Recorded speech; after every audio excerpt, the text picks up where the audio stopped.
Hello and welcome to No More Shame. I am your host, Dylan Lloyd. And today we have with me my youngest little sister, Sienna. And I'm going to turn the time over to her to go ahead and let her start sharing with you a little bit about her and give us her story for the day. Take it away, Sienna. Alright, so like Dylan said, I'm his little sister, and so I'm the youngest of 6 kids. I'm studying up at Utah State right now, and I'm going to special education, and I was recently just received my mission call to go and serve in the North Carolina Raleigh mission, and I'll be leaving February 3rd for that. I'm so excited for it. I just can't wait to go and to help the people of North Carolina. So this is my story. Something that I've struggled with for the past about 2.5 years is thoughts of self-harm, and I've dealt with depression. For me, I know exactly when this all started. It started on March 13th of 2 years ago, and I remember the first time I had that thought of self-harm, I just was so scared. I was like, what's going on? Like, why am I feeling this? Like, I should be happy right now. Because it was a really special day for me. It was actually one of my nephew's birthdays. Like, he was just born, so I was so confused as to why I was feeling like this. And like that night, I just remember getting super quiet. Like, I just didn't really talk.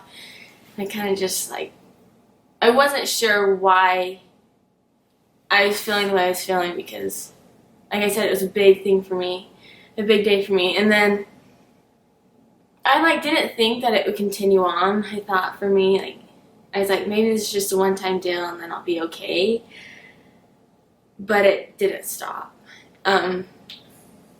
Just little things would trigger it, the most random things. I'd just be sitting, I'd be sitting at school and something would happen, and all of a sudden it'd be I get those thoughts again, and I just was so scared when it started happening, and I didn't know what to say, I didn't know what to do, and I didn't want to talk to anyone about it because growing up and my whole life, I've always been told I'm such a happy person, and that people just, they talk to me and they tell me things and they're like, you just make me feel happier. They talk, they tell me about my smile and how I'm always smiling. It's just such a good thing. And so I think I myself have put that on me, that I have to make people happier. And so I felt like if I shared this struggle that I was going through, that it would be me essentially letting somebody else down. So I kept it to myself for a while. I didn't tell anyone. I remember we'd have our family come over and my siblings, and every time I pull myself away. I would be with them, we'd be having such a good time, and something would happen, and I would draw myself out, and I would hear everyone laughing and talking, and I missed out on a lot of fun times with them because of those thoughts and those feelings that I was having. And I didn't tell anyone about it until I think it was about 5 months later. I went to a young women's activity and I was driving home with one of my leaders, and she was actually the first person I told about it because it was a bad day for me that day. And I just remember sitting in her car, and I just started crying, and I told her all about it because I was like, I don't know what to do right now. And for me, I don't do well with showing my emotions. I hold them all in and just kind of let them build up inside me. And so I remember she told me that she told me that no matter what, she would support me, but she felt like I should talk to my parents about it because she was worried about me. She didn't want anything to happen to me. And so I actually waited for a little while because I didn't want my parents to worry about it. I don't want to have to tell my family about the things that I was going through.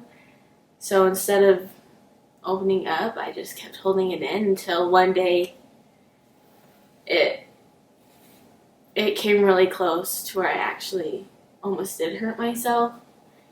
And so I remember going to my parents' room that night, and I just sat in their bed and I cried, and I just told them all about it. I told them what I'd been going through, and they had no idea because I'd gotten so good at putting on that act of being okay when I really wasn't.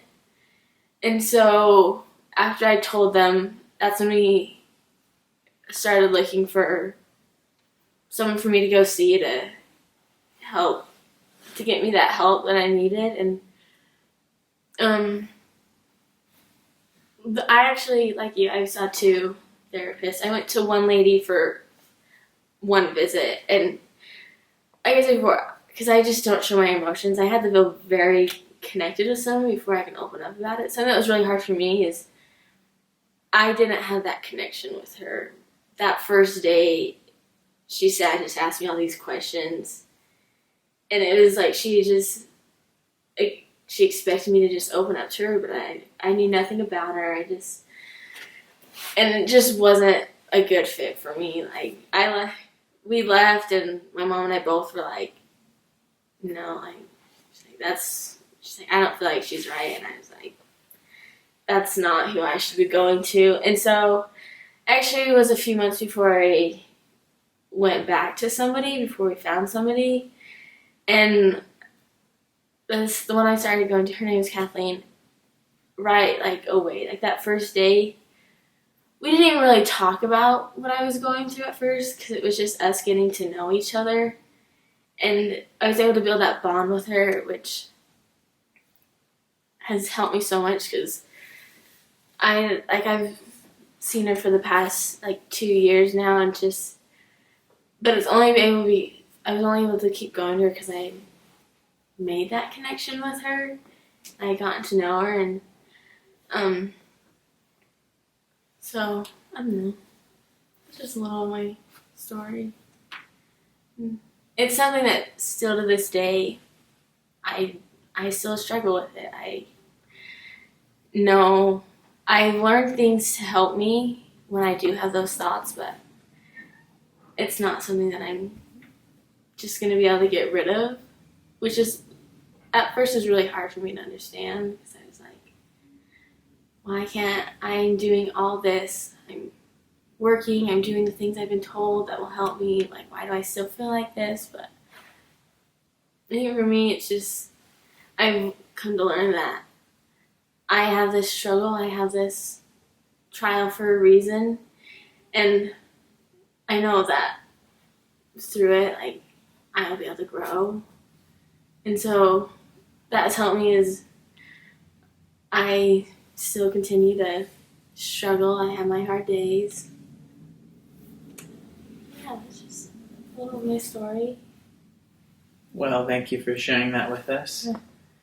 Right before this, Sienna was nervous to tell us this, so I'm grateful that you did. I know that wasn't easy, so thank you for sharing.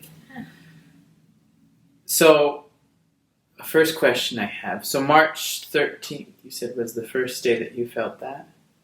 Was there anything that brought it upon, or is it just kind of out of the blue you just suddenly had this thought to inflict pain? If I'm understanding this correctly, can you just have these thoughts that you want to hurt yourself? Yeah. So. Yeah, it's kind of like, I think I see it as a way to kind of to take the pain away that I feel because I don't want to talk about it. So it was kind of just a way for me to let out those emotions. Mm-hmm. I think is how I kind of understand. Like I saw it in my mind, and I'd be like, well, like maybe if I did just do it, like, and I wouldn't be feeling like this anymore, like, and I'd be more okay. And so, I think that first day, I don't really know if there's a specific thing. I remember just sitting. We were actually like in the hospital room with my sister-in-law and my nephew, like with them, and I just all of a sudden, as I was just sitting there, it just like hit me. It was like I was so happy, and it was just such a good day, and I don't know what, but it just all of a sudden hit me, and I just was like, whoa, and like I just flipped. I was like this isn't something I've ever felt before. Like I've never really felt like this much like sadness before, and so yeah, it was more just kind of like I knew, like it was just like it just all of a sudden was there. Yeah. So there wasn't really anything that day that specifically triggered it because Yeah. you said we just had a nephew born, Yeah. so it'd be like, oh yay! Yeah. Okay.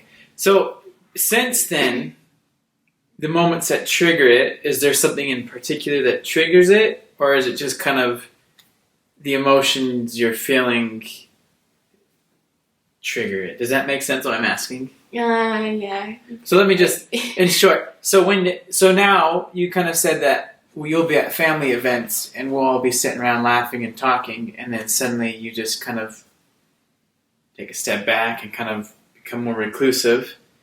Is there something that triggers you then to get that way? Does that make more sense than I'm asking? Okay. I think probably like some days it's just like it won't be really anything specific. Like sometimes it's just kind of like I don't know. I just kind of get in my head, and it's just like we'll be talking about things, and it's like memories of like maybe like I wasn't there, or like I was there, I just wasn't as big a part of it, and so I kind of get in my head about it. But like other times, I don't know. I think because I mean, growing up with 6 kids, like it was my favorite thing. Like I had so many big brothers and sisters, but I was like You call them big. well, but just it's like because being like the youngest, like our older sister and I, you know, there's 12 years between us, like so it's just like everyone like started leaving. So for most of my life, it was really either you sitting there or just Sid and I. And so I think sometimes I just get kind of like an overwhelming feeling when everyone's home, and it just kind of gets like I just don't know how to like always deal with it. I kind of just, in a way, it kind of stresses me out, and my stress kind of turns to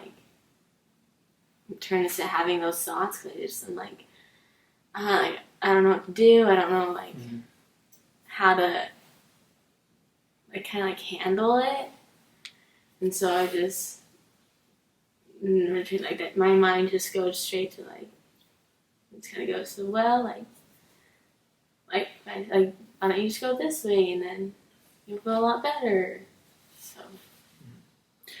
And you said you came close to it once. Now, if this question's too much, you don't answer. But did you ever at any point hurt yourself in any way? No, I never actually did. And it's even there, it did physical harm to myself, but like, I definitely did a lot of, I think, mental harm. I beat myself up over a lot of things, and I think because I really didn't want to physically hurt myself, that's what I would go to instead, is finding other ways to hurt myself and to hurt like my spirit and who I am.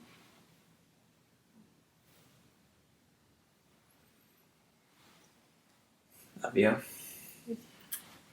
And so this has only been for 2 years, correct? 2.5. 2.5. And you said that you have depression as well. Is that a side effect of the self-harm? Yeah. Or was that something you've had before the self-harm, or? So, I think I've always kind of had a little bit of it, like just throughout my life, but that was like, it was part of like what I was kind of diagnosed with. I had like what she said was like a mild case of depression, which because of that, it led to those thoughts of self-harm. And Gotcha. And Okay. like as I continue to go, because I've gotten a lot better than I used to be. I used to get those thoughts almost like every day, and so I've gone to a really good place where I'm not like that. But I still, like I said, I still get them. Like I still know those moments when I can feel myself just getting. Like, I just get so sad and, like, just in a dark place, and it's just weird. It's, like, I don't know why, because oftentimes it's, like, it's really good moments in my life, and I just, all of a sudden, it's, like, just something switches in me, and it's just, like, okay. Just like a light switch. At Yeah. 1 minute you're fine, and suddenly it's Just, like, different. it's like I come like a different person almost. I can understand that a little bit, in a different sense, because I struggled with pornography, and I mean, I'd be doing great, I wouldn't be looking, and then suddenly it kind of one day I'd be sitting there, and I could be bored, I could be angry, some emotion, and it would just be like, well, I could just go look, and that would take away the boredom. Or if I went and looked, that would take away the anger. I'd be pushing off at something else. I don't know if you found this with yourself. Well, I know you said you never hurt but not physically, but mentally you beat yourself up. So when I would, I'd have those thoughts, and I'd try and fight them. Like, no, you shouldn't go look. That's not gonna. But then I would. And they call it like instant gratification. So for a brief moment when I'm in that sense, it's kind of like, oh, I got rid of my anger. This is making me feel better. And then as soon as I was done, I would be more mad at myself than I was beforehand, because it was just like, you just screwed it up. You've been doing good for so long, and now this. And does that kind of happen the same thing with you? I think, in a sense, yeah. Like, it would, like, when I would start to feel that way, and I'd have that battle with myself, be like, why are you feeling this? Like, the other week, it just happened to me, like, I've been doing so good. I hadn't had those thoughts in, like, a really long time. And it just all of a sudden was, like, it was there, and I was like, what are you doing? Like, you've gone, like, for so long. Like, you were doing amazing. Like, yeah. Why is that? Like, why are you going back to that? And I think me just having, like, those thoughts and being like, oh, like, why are you doing this? Like, you know what you're supposed to be doing.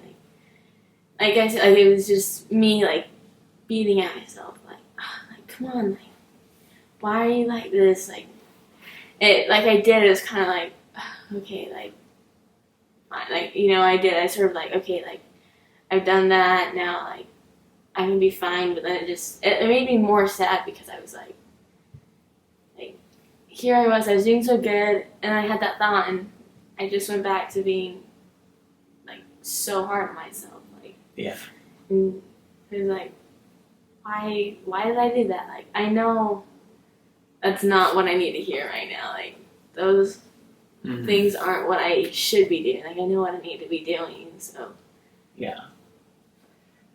So, was it Kathleen? Mm-hmm. Do you still see her have you still been going? Not as often? Or? So, I've gotten to, like, where I would go just at least once a month. Because at the start, I was every week. It was every week. And then once I got to kind of the point where I felt better, we went every 2 weeks. Like, we just kind of spread it apart. But since I went up to school, I haven't really, like, gone. Mm-hmm. Just because my schedule's crazy. But School, yep. yeah. But that was one thing, because we talked about it before, like, my last session. It was the day before I moved up to Logan. And she was kind of like, what do you, like, want to do? Like, you can do whatever you want. And I was like, I don't know how much I'll be able to, like, if I can really do it with school. But, like, my thing was, before I left my mission, I just want to have, like, that one last kind of check-in, just To make sure things are to good. make sure I'm Yeah. still good and I'm still in that place where I feel like I can go and where she felt like I was still, like, in a good place to go. 'Cause, like, that is something very important. That's something that the church looks at, whether I feel good enough and whether, like, she feels good enough, because she knows what Yeah. I'm going through. So, I guess my final question is then, well, I guess there's two. One, well, I guess can be considered both. What was the thing that has really helped you get through this or get better with it? And then what advice would you give to someone else who's out there struggling with the same thing? Mm-hmm. So you can answer either at the same time, or if it's kind of different things. So for me, I feel like there's been a lot of different things that have helped me. Mm-hmm. And it's just kind of in the moment what I really need. But something that has been always there is just having, like, that person that you can go and talk to. Like, for me, that was something really important, because I just needed to have that one, like, just at least that one person that I feel like I could talk to about things. And as I've gone up to school, because I'm living with, like, my sister Sydney, and we have got a friend that we've gotten super close to, like, Should I have to say? yeah. Like, he's just become, like, another brother to Sydney and I, and he's been just a huge influence and help in my life. And for me, as these past few weeks, because like I said, like, a few weeks ago I started feeling those ways again. Yeah. It was kind of just, in a way, like a down spiral for me. Like, it's just been a really rough few weeks for me. But they have been by my side every single night, and they're always there. And just, it's been helpful for me to have just somebody I can talk to, somebody who can just be there and understand it. And our family, like, it still takes time for me to share those emotions. I still have to work on building up to it. Just, it's like a process for me, because it's something that's very hard for me. And so I just kind of have to work up to it. And, like, our siblings and our parents have been such great, like, they've been so good to help me and just kind of be they've been understanding of it. And so I would say, if this is something you're struggling with, find that person, because you're loved. Like, no matter what, somebody loves you and will always be there for you. And so you just need to find that person that will be there no matter what for you, because that's what has gotten me through this. I like that. I think that's a positive note to end on, is you are loved. And that's, I love that you talked about talking to people about it, because that was a huge thing for me as well, was finally opening up and talking to people about it was what helped me get through pornography. So, yeah, I appreciate you coming out here today, Sienna, to talk to us. So, thank you for watching today. We are super glad that Sienna was able to come and talk to us today. If you have any other questions or anything you'd like to ask Sienna, you can either leave a comment down below, or could they look you up on social media? Yeah. Do you want to? Yeah, so If you want, my Instagram is Sienna.Lloyd, and it's just CENNA.LLOYD. So yeah, if you'd rather just reach out to her and ask her or leave her a message, that's what it is. Please don't be a creeper. And other than that, make sure you subscribe down below, and we'll continue to release episodes bi-weekly. Have a great week.